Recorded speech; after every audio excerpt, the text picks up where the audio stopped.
Lemonade Original. Great. Well, welcome to the podcast, Melissa. Thanks for being here. I wanted to give you a bit of an introduction and then let you do a little bit of that yourself. But my guest today is Melissa Kandel, founder and CEO of Little Word Studio, a boutique marketing agency in Southern California, supporting real estate brands, leading executives, food and wine companies. High quality content is really kind of what you focus on. And I think one of the things that we align on really well is that content marketing is really where it's at, and that is a big growth area for a lot of both personal brands and organizations. And so I'm really excited to talk to you about kind of what you've been up to, what your team's up to, and just kind of how we can share some information for the audience today. Yeah, absolutely. I love it. And thank you so much for having me. This is awesome. I love whenever I have a chance to talk to someone about this, it's amazing. So thank you. We're creating content marketing right now. Yeah, we are. No, it's awesome. And you go first. Well, I was going to say, tell me a little bit about your background, because, we've gotten to know each other a little bit. And it's not the most, traditional journey, which I thought was really cool. No. Well, yeah, my background is basically in writing, which, as you mentioned, is the core of my business. So it's all about super high quality content. I went to Columbia. I studied creative writing, American literature, and then I actually got my master's in journalism at Northwestern. And so for me, it was always going to be, American novelist. That was like my career path. But that is not exactly lucrative at first. You can sit and write, but you need to pay bills eventually. So I decided to work in a magazine. So I was working in a magazine in Chicago, a real estate magazine, where I got recruited to come out to California and actually be the voice of the very first consumer-facing Berkshire Hathaway brand called Berkshire Hathaway HomeServices, which is now a huge global real estate brand. And it was just an awesome opportunity for me to figure out what the confluence is between creativity and commerce, and how you can take these very creative writing skills that I had built up over, years of study and reading and writing, because I'm just always writing, and figure out how you can translate that into a career. And so I definitely went the very traditional route, 9 to 5, started in a cubicle like a lot of us, and quickly realized that wasn't eventually where I wanted to be. So I did really well at the company. I started as a senior writer. I was quickly moved up to manager, and then I became the youngest director at the entire company, which was awesome. But I felt like I was on this corporate ladder that I never really asked to be climbing. And so eventually I kind of took a step back and said, is this what I really want to do? Is this how I want to write? Are these the things I want to write about? And ultimately, what I felt I wanted to do was quit my job.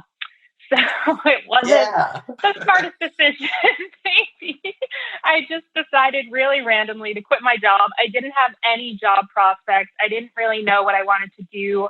I did have this blog that I had started a couple years ago. It was just writing. I mean, it was literally like poetry and creative writing. So that wasn't going to become anything, or so I thought at the time.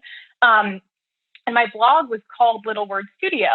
And so when I left, that just naturally became the name of this company that I started. And really, I didn't have, which is probably not great, I didn't have a plan when I left. All I knew was I wanted to do something more creative. I wanted to write. I wanted to write for a lot of different brands. And I wanted the core of what I did to be super high quality writing. And I feel like that's what sets Little Word Studio apart now, because we have this very interesting niche that we cover where we're doing e-cards and website copy and anything that has words on it, like the name says, but doing it from the perspective of almost like a novelist or a creative writer. So bringing that level of creativity to things that you might not normally think require that level of content or high quality content.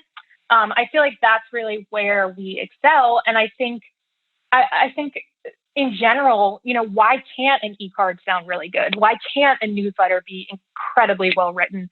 I feel like we should be giving a little bit more attention to some of these things that we normally just might give to an intern or an entry level person at a company, and really tell stories with them and use them as vehicles to share our brand voice and build this incredible narrative around what it is that a certain company does. And so that was a long way of saying that's kind of what I do now. No, that's great. And I think that's really where we connected because, for us, we're a newer agency, and my business partner and I came from the production world, and then into more of a digital agency, full service approach. And one thing we knew that was core, that we knew we were really good at, that we would bring into everything that we did, was storytelling and narrative. And we kind of had a similar approach where we said, there's all these B2B brands, which was kind of where we got cut our teeth, and there were a lot of emerging brands that, often just don't see themselves as someone who has a story to tell, or they don't think their story is that interesting. And I'm curious if you run into that as well. We kind of have to tell people, no, you have something interesting here. Like, yeah, this might be boring to someone else, but this is really interesting to your core audience. Let's tell that story, and let's build this cinematic experience almost. Yeah, no, and I think you're right. I mean, I've done some script writing, and we've done some content for brands where the narrative is very obvious, like some sort of beautiful winery in Sonoma, where you're like, well, yeah, there's a story here. But I've also done content for some very technical aspects of a brand where they'll say to me, is there anything you can do about the fact that we're changing the sheen on our coffee brewers from, a shiny finish to matte? Is there any sort of way we can frame that so it sounds good? I'm like, yeah, that's so cool. I love it. Let's talk about innovation. Let's talk about how, let's use the metaphors and talk about how things are kind of evening out, and it's more innovative, and it'll look better on a countertop. And this is what people are more attracted to now. And so it's pulling out those interesting details from something that might not even seem like a story. And that's where I think copywriting and storytelling is so important for brands. I mean, I even remember part of the reason I feel like I was able to excel and get some notoriety at my previous job at Berkshire Hathaway HomeServices is because I was given a lot of the drudge work, like writing those internal emails about cake in the break room. And so I remember they used to say, okay, Melissa, we're doing cake in the break room. I'm like, yes. And I put together like rhymes, and I would make it really funny and ask these people to give me some information about themselves and, how excited they were about their birthday, and just put these really fun internal communications together for them. And so I think anything has a story, and I think everyone has a story. It's just finding the really good storytellers like you, like maybe me, Absolutely, and allowing them to express your story in a way that changes the entire perspective. Because when you're so close to something, it's really hard to see the interest there. But I think anything can be interesting. If you're passionate about what you do, you can tell an interesting story about a sock. I mean, I think there's a commercial right now, Bomba Socks, the brand I think it's called, and it's literally where they give a sock away for every sock you buy, and their whole catchphrase is like, "This is the most interesting sock that no one ever bought," and that's really cool. That's like that's a twist on the story that takes nothing and turns it into something. So it's just pulling out those details and finding the experts. And that's where an agency does come into play, I think, for so many brands, because they're able to see it from that outside perspective. Whereas when you have the in-house people, they might not necessarily see the brand in that sort of fresh way. Absolutely, 100% agree. I mean, we do a lot of work here in Silicon Valley, and we've written about microchip simulation, and it's like all this time to dive deep into the tech, and you can get buried in it, but then you're like, there's this amazing story here of what's happening inside of your phone, and what people don't even realize is in the palm of their hand, and the power of that, and what goes into making that happen is this whole process before a microchip even gets into your phone. It's like, wow, that was really fun to learn about. If it's that fun to learn about, then it can be that fun to write about, right? And so I think that's kind of, the approach that a lot of people can take into whatever role they might be interested in marketing. And I guess that's a segue for me into a little bit of kind of this scenario I think a lot of people might be in right now, which is like, exploring new careers, unsure what they might be doing due to the Yep. state of the world. And I love that, from what I can tell, you've kind of always, just picked up and kind of moved to the next thing if it wasn't really Yeah. giving you You that just figure it out. spark. I guess what do you think it takes to make that happen? Yeah, it's difficult. I mean, pre-COVID, it was definitely, and it's always, my whole story has always been just to follow my passion, because I think when people are following that thing that they're really good at, you're always going to find success. And success almost doesn't become a question, but more of an inevitability. So it's more, how long will it take you to get there? But you will get there. If you're doing what you're passionate about, you will get there. So I think that's important for people to keep in mind. But, it's more difficult now. Obviously, there are industries that are figuring out and struggling and trying to see, how they can navigate these challenges and survive. And honestly, one of the best jobs I think you can have is marketing, because more than ever, it's so important to communicate your value proposition, to explain how you are a solution to overcoming whatever challenges people may have, whether that's, you're easing their anxiety, or you're a way for instance, one of my clients, Ernest, they created this app where you can send digital earnest money through your phone, which is awesome, because ordinarily in real estate, it's a paper check, which means you have to see someone, you have to have that in-person interaction.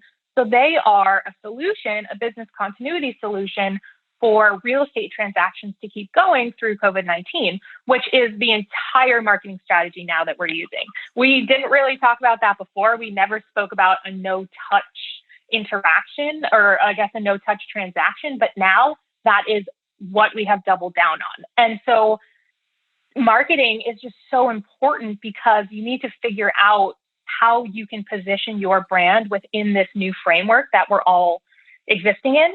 And I don't think anyone has the answers. I think the answers change every day, but you need to figure out at least a step forward. And so I would say to someone who's looking for what to do or what to do in their career right now, marketing is a good place to start, because everyone needs marketing. And having, a talented cinematographer, a talented filmmaker, someone who can write, that type of skill set is never going to be replaced by an app or a computer. That is always going to require a human talent that takes humanity, but it also takes someone who has emotions and empathy. And so you're pretty secure in your job if you're doing something in that type of field, which is interesting right now. Exploring copywriting, exploring different forms of video. I think the numbers on Zoom, which we're on right now, crazy. In the first month, their business was up like 360% or something month over month. And so those types of mediums and being able to tell stories through that type of medium is just going to be huge. So that would be a good place to start. I could understand that if you're looking for a traditional 9-to-5 job, it might be hard. It also might be a difficult time to start a business, but that's not to say that there aren't some positives going on right now. I mean, everyone's glued to their phone. So if you are going to start a business, people will pay attention, because that's where we all are. Screen time. My screen time is embarrassing right now. I can't, when I see it on Sunday pop up, I'm like, ugh. I think it's actually, this amazing time if you were considering like starting a business or pursuing that passion, because attention is at this all-time high, right? And, I feel like there's this need to get a distraction from the 24-hour news cycle and the doom and gloom, and everybody's going to get their dose of that on a daily basis, no matter what. But everybody's also just, looking for something other than just TikTok, all day to kind of like get an experience of some laughter, some levity, something else. And if you've got a product that is unique to their life that they can order online, if you've got a service, if you've got just entertainment, if you've got good writing, anything and all of the above is all really interesting, right? I mean, food, there's so many things that I think are really core to just sort of the inward look everyone's taking right now, because you're at home, you're looking at your health, your life, your family experience, so I think that touches so many products. And what's interesting to me too is kind of how much it's forcing brands to get more creative. I'm curious if you feel like there are some brands that are kind of getting it right and some that maybe aren't, with this. Yeah. Well, the interesting thing, when this first hit, my reaction was, okay, my business is done. This was fun. Cool. Nice 2 years. Like, I'm done. What can I do? Like, I'm not going to pay my rent. Can I move in with my dad? No, I can't. So those were all the things going through my mind. And then immediately I kind of snapped out of that and went on this productivity frenzy where I started creating so much content myself, like staying up late at night on the weekends.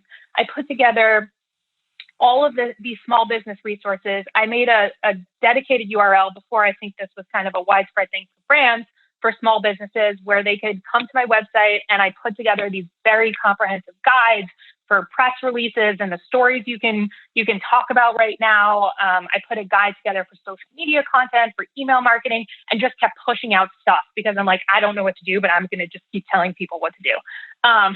So that was kind of my initial gut reaction. And honestly, that's the right reaction. It has too. not. Yeah, I think so. And it hasn't affected my business very much. In fact, I weirdly enough have been growing through this because so many people, as it turns out, need content. But I think brands had good and bad reactions to it. The first reaction that everyone had, because I wrote some of these emails, was we need to send out an email about how we are dealing with COVID-19. And this was every single brand across the board. Like, it was the car wash to, and it became almost like a meme. It's like, what's our I don't official need to PR hear from message on this? Yeah. It's like, I don't really care how you guys are, sanitizing the cups or whatever, but in the gym. But that became the initial reaction. And then you're right. I think after that, when people realized the scope and severity of this and how so many businesses were just going to have to literally shut down, that's when the real creativity came into play. And so you saw some brands doing some incredible things. For Cinco de Mayo, Patron did this entire festival on Instagram Live where they brought in bartenders to talk about how to create easy drinks and mix different drinks from your home. And so you saw some brands getting very creative using, it was doubling down on Instagram Live, on videos, on putting together classes on Zoom. And that, I think, was the initial strategy, and that's right. But now you're really seeing brands getting deeper into what this means long term and figuring out how their company can sustain itself in the future, what that future might look like. And some brands are doing it right. Some brands are kind of laughably doing it wrong. But it's difficult because we don't really know what the future is, right? Because we get these announcements, okay, stay at home for the stay-at-home order is a month, and then it's extended for 3 more months. And that affects the operations of a given business. And so I feel like the best brands to me are the ones who are empowering their teams with positive mindsets and flexibility and creativity to just tackle whatever comes next.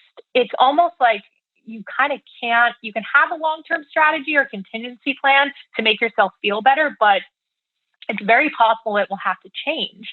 And so I think the best thing you can do is just keep communicating internally with your team, making sure that they feel supported and safe and like they're in some sort of virtual positive environment where creativity can thrive, and just see what you can do to express, the next week. Don't think about it in terms of a year, think about it in terms of a week. And for a lot of my clients, even just some of the processes we did, like putting together a month-long content calendar. You can't do that anymore because you can have something scheduled for the 30th of the month and it goes out and people are like, what are you saying? We can't even do that, And so there's so many of those just sitting on the cutting room floor. Yeah, exactly. And so but that's, what though? It's like, it's cool. How different is that you to be in the now than any other scenario, right? And I think like what you just described is about the long-term versus short-term plan.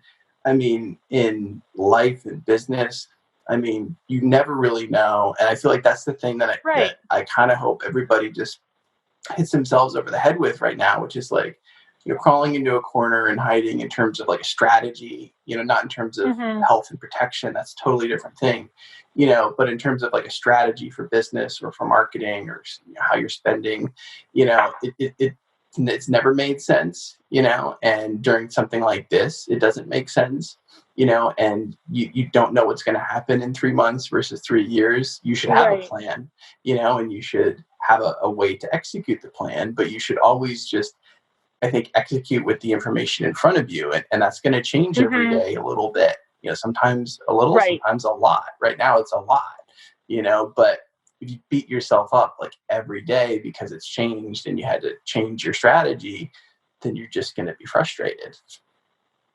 Yeah. And I mean, I know that this almost become cliche, but the idea of self-care and positivity that everyone's talking about, I mean, it is true. You need to have a very strong mindset right now. You need to be resilient. And and it's not easy to do. And, especially as business owners, as entrepreneurs, you have to, as hard as it is, come to your home office every morning and just be incredibly positive and come at this thing with the idea that you want to help. That I feel is really, really important. So the companies that I think are doing things really great and the brands that people are really engaging with and where their stories are resonating so much are the companies that have this genuine spirit of altruism right now that you can feel. And it comes through in their content. It comes through in everything that they put out. But that's the other problem too.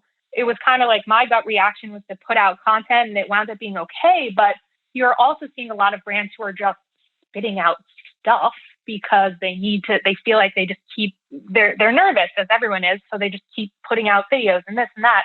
But I think you still have to take a step back. You have to be thoughtful and you have to figure out how the positivity and resilience of your brand can translate into value add content for the consumer or for the client, whoever it is you're trying to reach. And that's really, really hard. That's not easy to do, but it's something that's so necessary. Every single piece of content that you put out, whether it's a video, whether it's a blog post, whether it's an e-card, it needs to serve some purpose. It needs to inform, entertain, enlighten, all of those, good verbs that people talk about in the marketing world. But it's so true. You can't just be pushing out content to push it out, because at the same token as there's all this attention on content, that also means on the other side, people are creating an immense amount of content. And it's really hard to cut through if you're just kind of vomiting stuff out. Absolutely. And so, and it's hard, but you have to think about what knowledge, what value you can bring to someone, and then figure out the best way to package that into content that you can then deliver and distribute. I agree. I think that the thing that the sort of like motto we keep thinking about as a team is, and trying to like remind ourselves every day, because it's really easy to just sort of do what you're used to doing. And even if it's similar, it's not as good as maybe it needs to be right now. Right. And I think that's a good outcome of right now, which is sort of forcing everybody to just be a little bit better, and add more value. I think that's the thing, is we keep saying, like, how are we going to add more value? And I think everybody should be doing that. And for businesses, for brands, for consumers, and the vendors, the brands they deal with, like, however you interact with that sort of get more value topic, I think that it comes in different forms, right? In some cases, it's like, I need more for my money, and sometimes you as a brand, you can offer that to your customer or to your client, or you can give them a discount right now. Those things are going a long way. Like, I know car insurance companies, some of them are automatically just being like, hey, I know you're not driving as much, so we've just discounted your bill. You didn't even have to call us. That happened to a friend of mine, and he was like, I'm never leaving car insurance companies because I've had to call everybody else. They just did it automatically, and then in other ways, it's maybe they can't do that, or that doesn't make sense, but it's, how can we bring more value? It's not that just like PR based email that's, hey, we know COVID's going on, and we know we know Yeah. it's a hard Our time. employees are We're washing our here for hands. you, Yeah. right? No, it's Yeah. that needs to happen. You know, you need that official statement. But what else, right? What are Yeah. some tips? What are some things that we recommend? You know, how do we work together? Mm-hmm. And so that's something that we're trying to keep asking ourselves too, and sort of just like putting on different hats, right? So if our retainers for a client looked one way, they look a totally different way now, you know, but Yeah. that's because, you know, you're not doing the same thing, you know, and everybody's doing something a little bit different. So that's Yeah. what's interesting to me, is it's just kind of pushing everything a little bit more, and we'll see what happens right after this. Like if everything just sort of springs back and everybody's like, I okay. don't know that it will. No, but I think that's right. And I feel like you made two interesting points. The first one that I think about from a content perspective is there's this new vernacular that has very quickly developed that I think anyone who's listening to this should be a little bit careful to avoid. There are some phrases that people and brands are using like crazy that almost feel empty now because they're so widespread. Like, we're here for you. We're in this together now more than ever, unprecedented time. You know, those phrases are okay to kind of land on or maybe put out once for an official statement.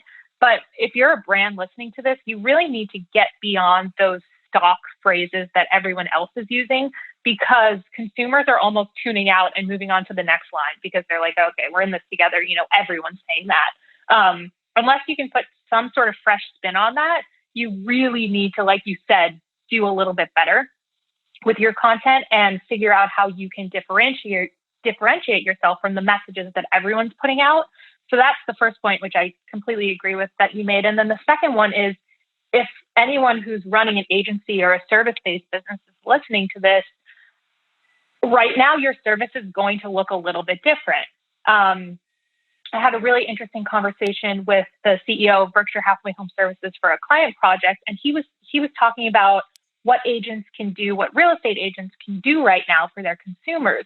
And he said, which I totally agree with, the best thing you can do is be there for them on their journey wherever they are. So real estate agents tend to kind of interact with the consumer just as they're about to close the transaction or right before they're thinking about the transaction. But if you think about it almost as a loop, it's coming in earlier into that journey and providing them right now with information about loans, about what's going on with their mortgage, about, you know, different options they have for financing or what's happening in the market. Is this a good time to get into rental, you know, short-term rentals? And so it's anticipating the needs of the consumer as it stands right now, which we kind of know. We know what those worries are, and figuring that out. And for a business like yours or mine, it's the same type of thing. It's looking at the different concerns that our clients have and adjusting our service that we're providing for them so that they feel more comfortable and they feel more supported in this retainer and SOW, which is completely probably not what we had put, you know, originally. The scope of what I do for my clients is definitely changed from what we agreed on. And, you know, that's fine. That's what they need. Because down the road, these clients who you supported, who, you know, I get emails from clients on a Sunday night saying that they need communications or they need something to go out ASAP.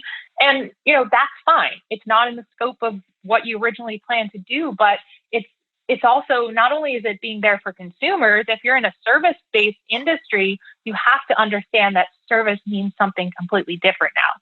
Service means literally partnering with your clients and helping them every single step of the way. And sometimes it isn't even something that we're good at. Like, I've done some really weird things for clients and helped them out with some things that, you know, have nothing to do with content, but you just need to support your customer in any way possible so that they feel a little bit better about operating their business.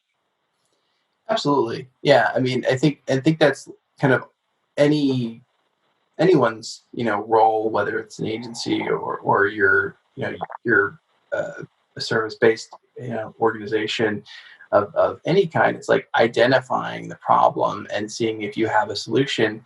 And even if you don't have this sort of templated solution right now, this is that time to get creative and go, you know what? we do have people here, or we have resources, or we have the ability to put this together and solve this problem creatively together right now. That's the sort of we're in this together, Yeah, that's the real we're in this together.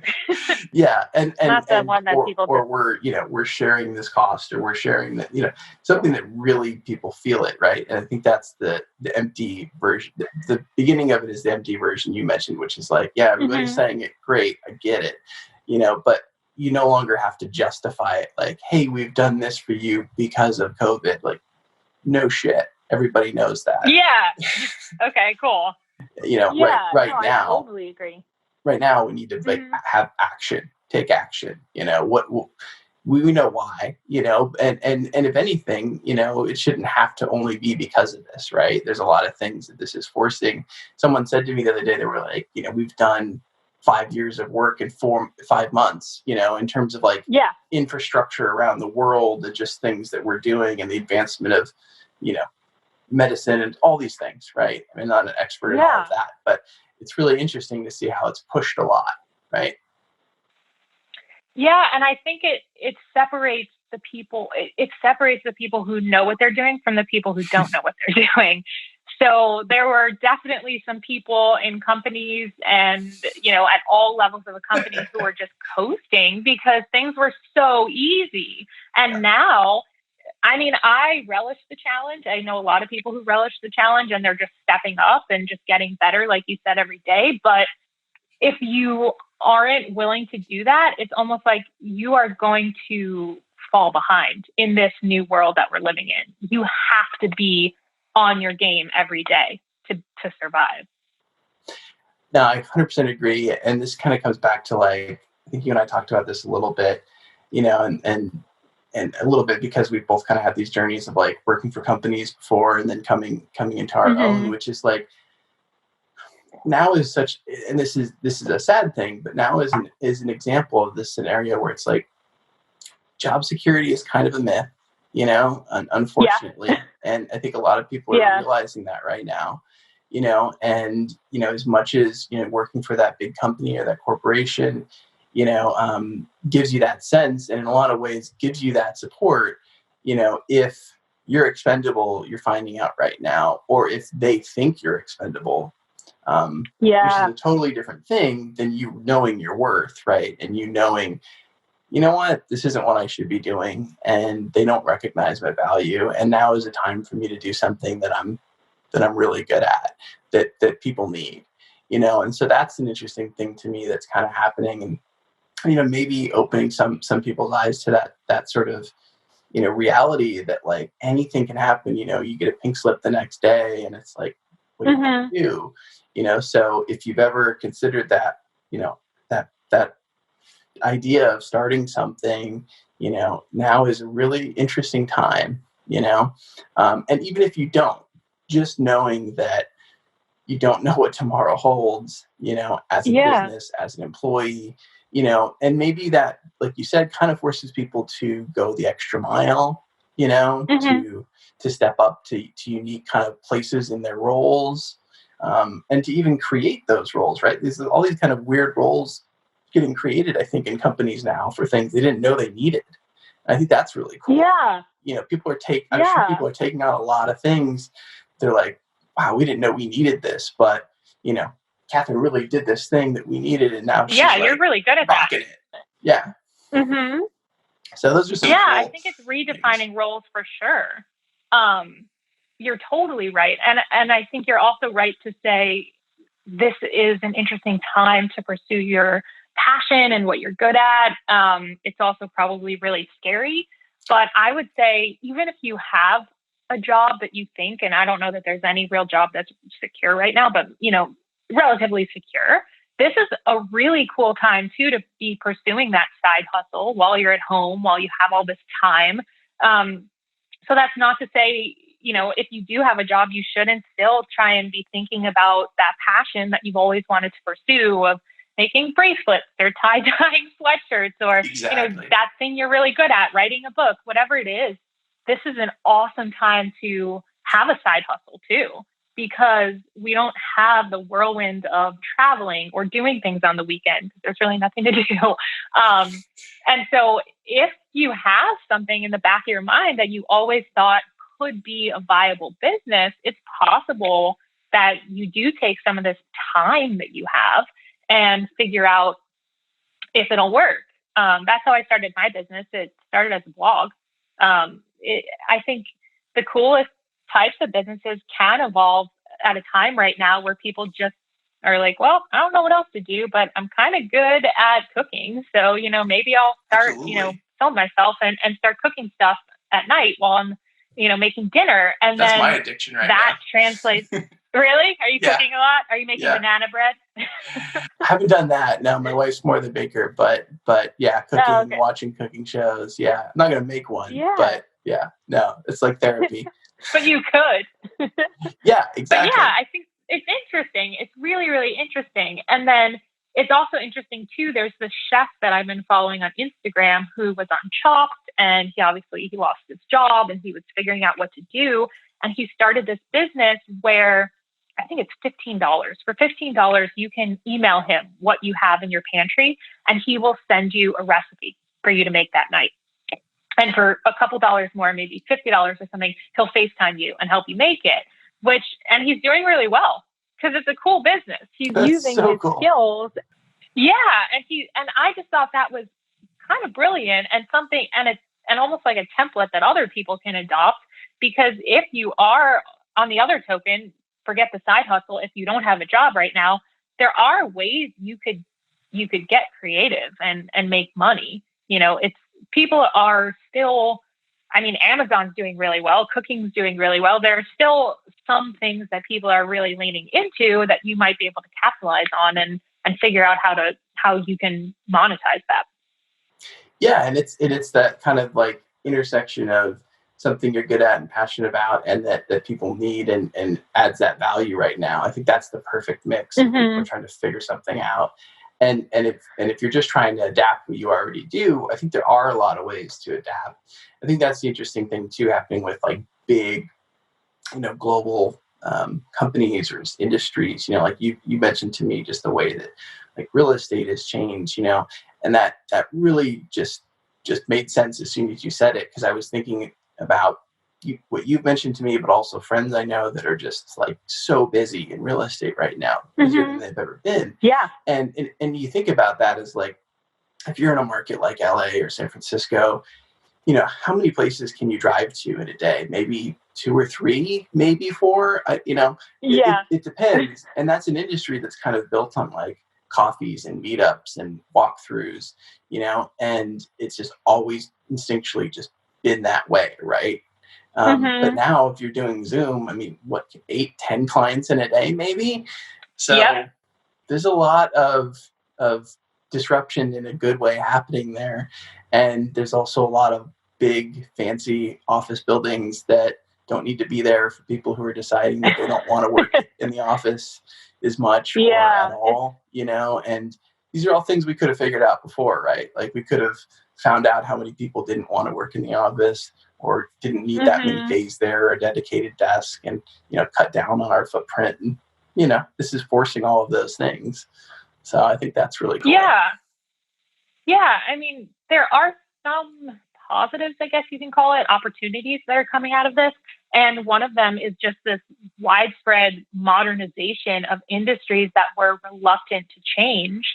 And now they have to change and adapt and evolve, or else they won't exist. And real estate is just an incredible example because real estate tended to be just a little bit behind, just a little bit hesitant to change. The average age of a real estate agent, I think, is about 56. So they're not digital natives. They're not people who grew up with social media or, the internet readily available to them. And so it was old school. It was sitting down with someone and putting your listing presentation down and saying, all right, this is what I can do for you if you're going to sell your home, or, going to them and saying, I will support you if they're trying to buy a home. And now a lot of these experienced real estate agents who I talk to are like, this is so cool. I could Zoom someone, or I could I could send my money with an app, or I can send them a link and their documents are signed, paperless transactions, things like that. And they're realizing that digital isn't just a solution for right now, it's a solution for forever, because it just makes everyone more efficient. It makes business happen for every single person in that cycle of the transaction. The consumer, the real estate agent, the escrow holder, all of those people are having a better, more efficient experience because of digital, which people didn't realize because they were like, nah, I'm going to print out this paper and go over there and we'll sign it and hang out and stuff. And so there's so much more efficiency in so many industries right Absolutely. now. It's really interesting to see. Yeah. Yeah, 100%. And I mean, I think it's like obvious that this doesn't mean we don't realize there are things that just can't change. Like if you're construction or something else, like obviously it's just like a really tough time, and how that's going to innovate, who knows? But just the fact that like innovation is being pushed to the forefront and digital transformation, all of those things, I think is a positive. And I think it's just trying to find the positives right now is important. As hard as that is. Yeah.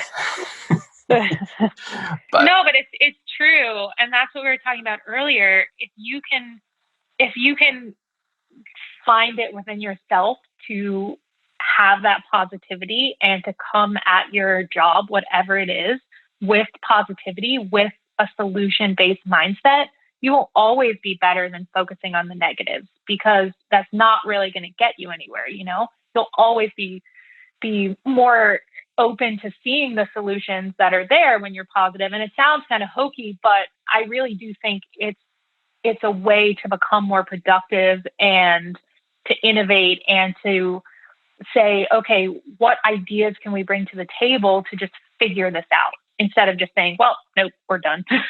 And like you said, there are some industries where it's really, really difficult right now, but I don't think even for that, I don't think it's impossible. I just think you need to just think. You need to think about it. I feel like we can really do anything. I mean, it's the possibilities are limitless if we allow ourselves to think that way. I don't know. Maybe that was hokey, but I've been reading a lot of books lately. That's good. I'm reading a lot. Do you have any other thoughts or questions? I think I've asked you everything I wanted to. I have a question, just because I get asked this all the time by clients. They're like, okay, should we, since you're, in film and video, should we be on TikTok? And I tend to say, depending on the client, I usually tend to say, wait, or, especially if they're feeling overwhelmed with content, like let's figure out, and it's not really a consumer facing product, I'll say, let's figure out something and then we can revisit TikTok. But I'm just curious, because I see it blowing up right now like crazy.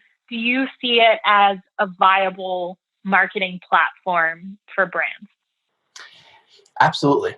Yeah. It's a big part of a lot of our recommendations and our strategies right now. It is early, but I think that's actually a really good reason to do it. Because there's a lot of attention there. And from a cost perspective, it's actually really cost effective. It's actually pretty cheap, because it hasn't been tapped very much from an advertising perspective, because there's really a limited amount of like agencies who can even advertise on TikTok. People don't really know the best formats yet. It's still kind of experimental. Some people kind of make their videos look like it is someone doing something, but it's actually an ad. So there's a lot of experimentation happening, and I think it's a good thing. And if you can start to be a part of that culture and that environment, as a brand, however you may or may not think you fit into it, then you're on the forefront of kind of the next thing, right? As audiences start to shift from platform to platform, and that naturally just always happens. It's important to be there, right? I mean, I've sort of been on LinkedIn for like the longest time, and now it's hot, right? But and so I'm glad that I was on it like 8 years ago, and kind of building up. But now that everybody's kind of trying. You're a LinkedIn master. I am so impressed. I I am blown away by your LinkedIn strategy. Thank But you. yeah, Thank anyway. you. But I mean, at the same time, like, you know, personally, like, not that great on other platforms. But I think you gotta, like, if it's a personal thing, you gotta pick like where you're going to put a lot of your effort. As a brand, I think you do have to have a presence in most. But to kind of get more specific, some brands, it just won't make sense. Like, I wouldn't recommend TikTok to anybody. But I think that there are a lot. Like, if you're a consumer brand of kind of any kind, I think it's, if you have the budget to do multiple platforms, I absolutely think you should. If you are something maybe with a very traditional audience, older demographic, and you're not going to ever sort of go after a millennial or a Gen Z audience or anything like that, then yeah, maybe it's not the time. But that audience is also fluctuating. Like, the average age on TikTok is actually higher than you might think. It's not just teenagers. Yeah, I feel like that's the life cycle of social media. It always kind of starts younger and then it goes up. Oh my gosh, my grandma is on my wife's side. She's on TikTok? No, not TikTok, but Facebook. Oh. She's a Facebook master, and I suck at Facebook, but she is just like everybody's birthday, every sort of life event. I mean, and I barely know how to create a post. Yeah, no, I mean, she's just amazing. But I mean, it's she's just chosen that's how she's going to stay connected with everybody, right? Right. So it's interesting to me. Interesting. Yeah. So many brands that I see now in the video space, they have just doubled and tripled down on their video strategy. And specifically too, I see a lot more things like this, where CEOs and leaders at different brands are having these regular Zoom sessions people can join, and Instagram live sessions, and, going live on Facebook. That was my other question too.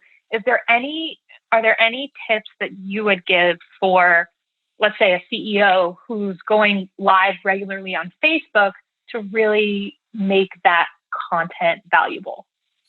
Yeah, I mean, I think, kind of how we've covered a number of things in our conversation just today. It's like, how do we, sort of give the listener some context in, who is this person or this brand or this company or whoever it is, and why I should care about them. Because sometimes you want that up front, right? So you can go, oh, I want to listen to this one, or you know what? Nope, I don't. I think that's sort of like the respect for their time, so getting into those details of what this episode's about really quickly, I think is important, because, the Netflix model of like, we're going to release all the episodes right away so you can decide if you like it. People enjoy that, and they appreciate that respect for their time is kind of there, right?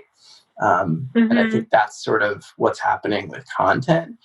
And I think that in order to, after you get past that part, then in order to really add value, if someone's like, yes, I'm opted in, I'm listening, then it's, who is the audience, even if it's mixed. So if it's mixed, then try to be a bit broad in sort of the questions you're asking. And maybe a couple of them are a bit specific, but try to come away with tips, like we've just talked about. What are some platforms that, a consumer brand should be thinking about? TikTok's definitely one of them, right? How important is content marketing and what drives it? Well, storytelling drives it, right? So these are takeaways.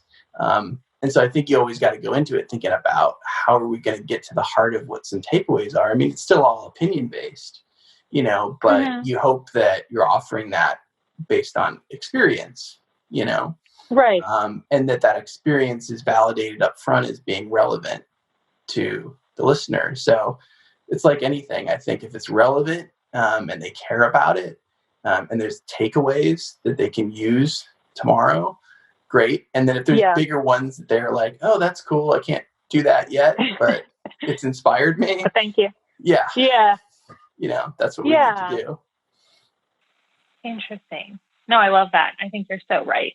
It's interesting too. It almost reminds me, sometimes when we put together these content pieces, we call it like chunking out the content, so that people don't look at this just long thing of text, and it's just putting, something very simple like subheads and just explaining what they're reading next is really helpful. And I feel like that translates to what you're saying, because it's just making sure people understand what the takeaway is and that there is a takeaway, so that they're like, oh, cool, this was not a waste of my time.